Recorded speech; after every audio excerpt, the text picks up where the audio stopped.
你以为这是水蜜桃吗？还是太年轻了。最近超火的屁桃雪媚娘，了解一下这个皮儿的配方，我做了一些调整。木薯淀粉的加入，吃起来口感更加软糯 Q 弹，隔夜也不会变硬。答应我，这个你们一定要试试。做法其实超级简单的，厨房小白都能学得会。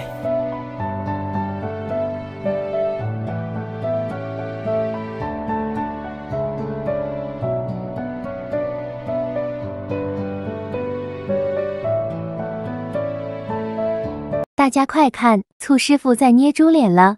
嗨，我是张醋醋，今天做个超级解压的吃的，从制作到成品都让人身心愉悦。把它们搅拌均匀后过一下筛，然后包上保鲜膜。解压第一步，想象自己是容嬷嬷，接着放进锅里蒸30分钟。你没看错，这就是雪媚娘的制作方法。蒸熟后再塞一块黄油焖化。解压第二步，用力揉搓面团，可以使用任何捏泥手法，然后分出2块面团，给它们换个颜色。每个面团分成3等份，用力碾压，直到最后变成6张皮。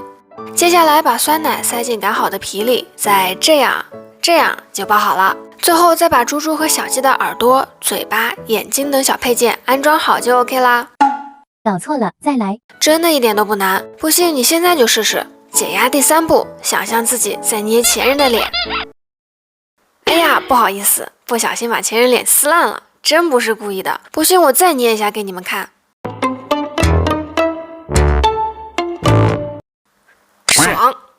清新的抹茶绿就是夏天的味道。今天分享颜值与美味并存的花朵抹茶蛋糕卷。4个鸡蛋分离蛋清蛋黄，分离好的蛋清放冰箱冷藏备用。盆中加入玉米油和牛奶，搅拌至完全乳化后加入过筛的低筋面粉，搅拌至无干粉就可以了，不要过度搅拌。然后加入蛋黄搅拌均匀，称30克蛋黄糊放1糖备用。提前过筛的抹茶粉里加入玉米油，搅拌均匀，然后把抹茶糊倒入蛋黄糊里，搅拌均匀。搅拌好的面糊要闭关保存。接下来打蛋清，蛋清里加入柠檬汁，细砂糖分3次加入，打发至这种状态。称出17克蛋白，剩余的蛋白霜放冰箱冷藏备用。把这个称出来的面糊搅拌均匀，装入裱花袋里，留一点点不装。把这一点面糊加入少许黄色色素，铺上油布的烤盘里挤入黄色花心，放烤箱烤2分钟，然后再挤上原色花瓣，再烤2分钟。把蛋白分2次与抹茶面糊混合均匀后倒入烤盘，用刮板铺平，然后用力震几下，震出大气泡，放烤箱170度烤20分钟。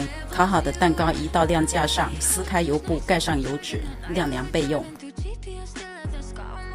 晾凉后，在蛋糕尾部切个斜面，先薄薄的抹上一层奶油，离自己近的这一边稍微多抹一点，然后摆上芒果块，再用奶油把芒果盖住，借助擀面杖把蛋糕卷起来，最后用擀面杖往里推，让蛋糕卷得更紧一些。卷好的蛋糕卷包上油纸，放冰箱冷藏3个小时以上定型。